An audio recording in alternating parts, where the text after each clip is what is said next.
everyone. Today we're going to be talking about rainbows. I know last week there were some thunderstorms in our area, and when the thunderstorm comes through it's very dramatic, and then sometimes afterwards there's a beautiful rainbow in the sky. And the poet William Wordsworth said about rainbows, he said, "My heart leaps up when I behold a rainbow in the sky. So was it when my life began, so is it now that I am a man, so be it when I shall grow old." And so that feeling of your heart leaping up, oh look, it's a rainbow, that sense of wonder, it's something that people all throughout time have felt. You can see it in this beautiful painting from the Italian Renaissance. You imagine this person here is looking up at the rainbow and their heart is leaping up with a sense of wonder at the beauty of that rainbow. And as we know, in the Bible, God put a rainbow in the sky after the great flood to show his promise of goodness to all of us, that he would not ever flood the earth again. So rainbows are symbols of God's promises and his goodness after the storms and difficulties of life. So this picture, I don't know if you had a chance to see it, this is New York City in this past April. And the people of New York City were so excited to see this rainbow over their city. It was a double rainbow. And it was very comforting to them because I don't know if you've heard about the people in New York City right now. Many of them have been very ill. And seeing that rainbow gave them a sense of that God sees them and he's with them. So we are going to make our own rainbows today. And you have a couple different options about how to make them. But I thought it would be fun to do, so what we call this, when you see the edges of a city and it kind of helps you recognize that city, that's called a skyline. So I have here the Philadelphia skyline. Now if you want to just draw your neighborhood, if you want to go outside and draw some houses in your neighborhood to put a rainbow over, if you have another city that's important to you that you want to print a picture of the skyline out, that's fine too. I chose Philadelphia. And so there are a couple of different ways to go about trying to make this skyline here. And you can kind of decide which is easier for you. I could just tape this to my black piece of paper. I'm going to make what's called a silhouette, which is, it will be very dark and you'll just kind of see the very edges of all the buildings. And so what I could do is I could just tape it and I could just cut right through and go along and cut out my skyline. So that's one way to do it, and you can see that when I take this off, I'll start having the skyline of my city. But if that's kind of hard, another thing you can do is I could also just cut this out .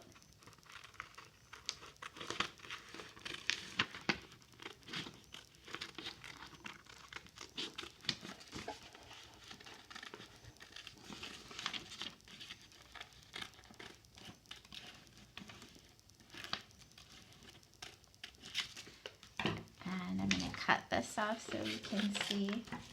And then I could just tape it down. More like over here. And I could also just trace it if that's easier for you. So you probably know, and maybe your mom or dad know which of that ways of doing that would be easier for you, and then you could just cut it out. You want to use a white pencil on your black paper. I find it easier. I feel like it saves a step to just tape this here and work on cutting this out. Now, I know you're going to be, I think I'm going to cut that part out later. I know you're going to be as careful as you can. It probably won't come out perfect because these buildings have a lot of little details, but it's good practice with your scissors.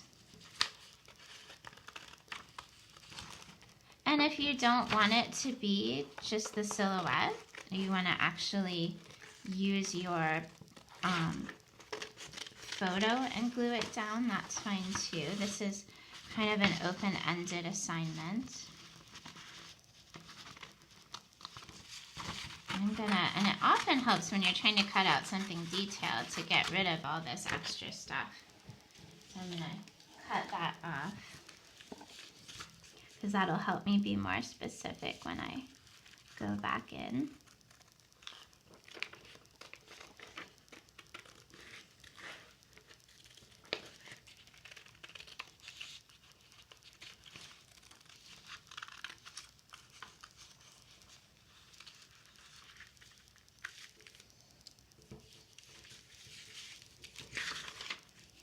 And I'm moving along relatively quickly, but you can take your time with it.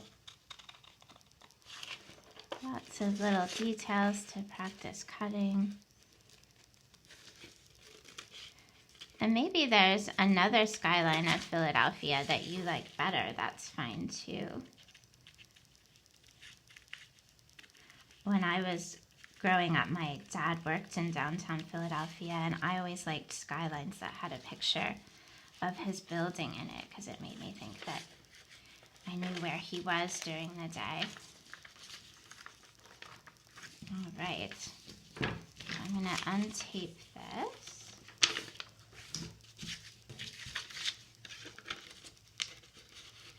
And you can see I can also just cut along there. So there I have my skyline of Philadelphia.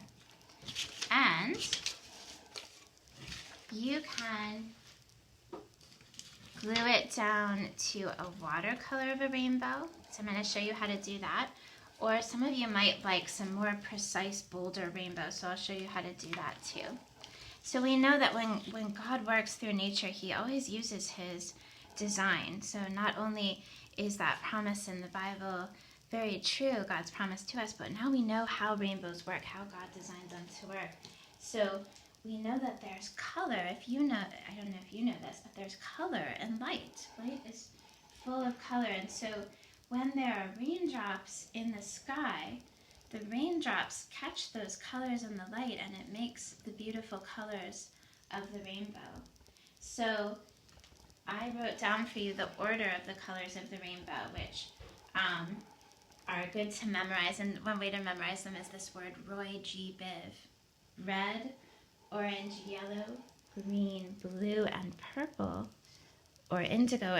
That's the color spectrum. Those are the colors that are in light.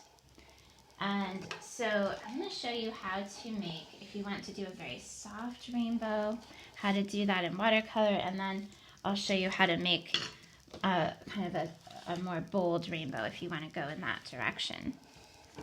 So to do this kind of soft rainbow, which is probably more accurate to how we often actually see rainbows, I'm going to first make the top of my paper kind of wet with just a tiny bit of blue. I want this to be a really light blue.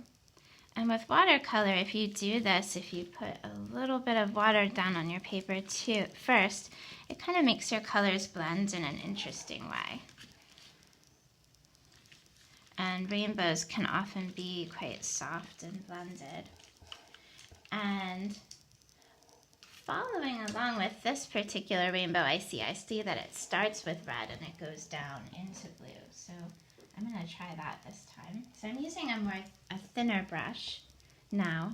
I used kind of a big brush to make what's called my wash, and now I'm using a thinner brush, and I'm just going to make a really nice arc of red. And you can see how it's going to start to bleed into the wetness of the paper, and maybe I like that because it kind of looks like a rainbow in the sky. Maybe you're someone who doesn't really like how it does that, so we will try some kids paint for those of you that prefer a more precise rainbow. So you can see my colors are blending together really nicely, and the effect's really soft and subtle.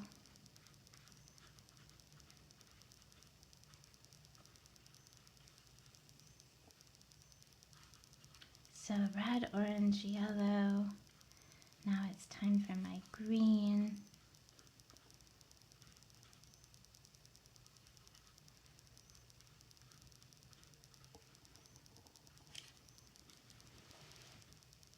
And then my darker blue. So I'm going to mix less water into my blue so it comes up darker.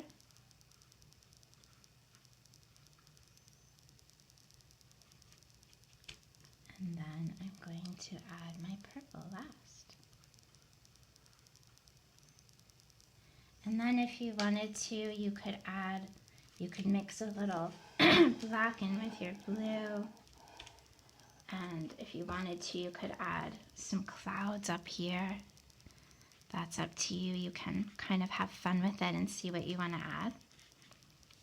So if you don't have watercolors or you don't like how soft this looks, you can get out your kids' paint, and on a regular piece of paper or on a piece of watercolor paper. It might help if you're using the kids' paint if you draw it out a little bit. Sort of draw where you want your rainbow. Your rainbow also does not have to be in the middle of your paper. You can put it to the side if you want. So I'm just kind of getting a sense of where I want my colors. I'm not going to, if you want to be more specific, you can. And this is sort of a lot how artists work, is deciding what effects they like better. So I'm going to make my colors kind of in order here.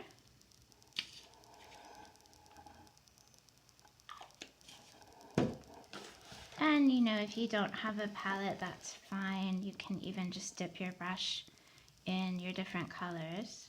You want to make sure that you wash your brush after each time so your colors stay nice and clear. And hopefully I have a green in here. I do.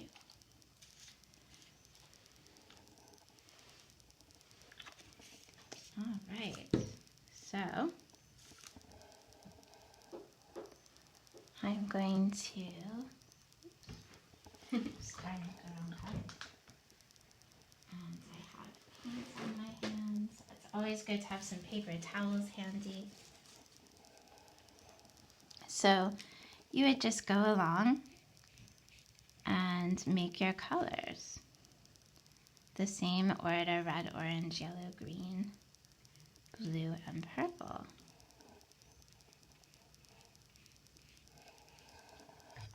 Now notice how I'm washing my brush afterwards before I switch my colors, so that my colors stay nice and clear. So decide which effect you like more, and then you're just going to glue that on, and you should have a nice image of a rainbow over whatever place is most important to you. Looking forward to seeing what you make.